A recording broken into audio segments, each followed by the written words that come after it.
नमस्कार मंडळी. नेहमी आपण काहीतरी वेगवेगळे विचार ऐकत असतो.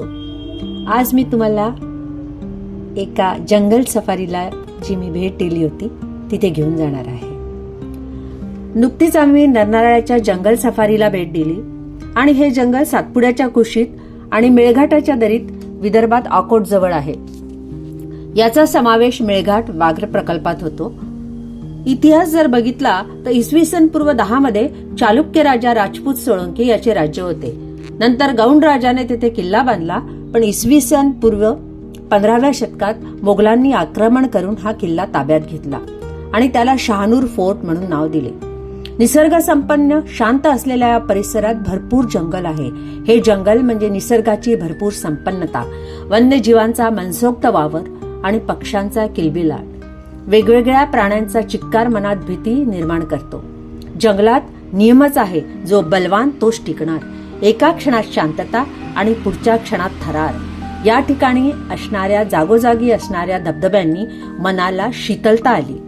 आजूबाजूला राहणाऱ्या आदिवासी लोकांचे निसर्गाशी असणारे नाते आपल्याला थक्क करते.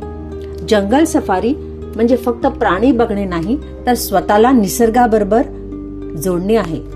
या जंगलात मोबाईल नेटवर्क नसतं, पण मनाला सुंदर हवेच्या झुळकीने आणि पानांच्या सळसळीने शांततेचे सिग्नल मिळतात. जंगल सफारी शिकवते खोल श्वास घ्यायला, निसर्गाचा आदर, शांतता, तल्लकता आणि कमीत कमी अपेक्षात समाधान शोधायला.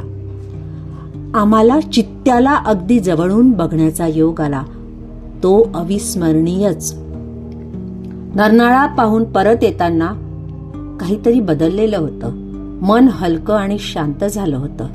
निसर्गाशी नातं थोडं अधिक घट्ट झालं आणि म्हणूनच जाणवले, नरनाळ्याची सफारी ही सहल नाही, तर एक अनुभव आहे, एक आत्मिक प्रवास आहे, जिथे जंगल नाही तर निसर्ग स्वतः भेटायला येतो. अशी ही नरनाळ्याची जंगल सफारी कायमच मनात राहते. खरंच खूप सुंदर ठिकाण आहे, प्रत्येकाने भेट देण्यासारखे. पुन्हा भेटू नवीन विचारांसह. तोपर्यंत धन्यवाद.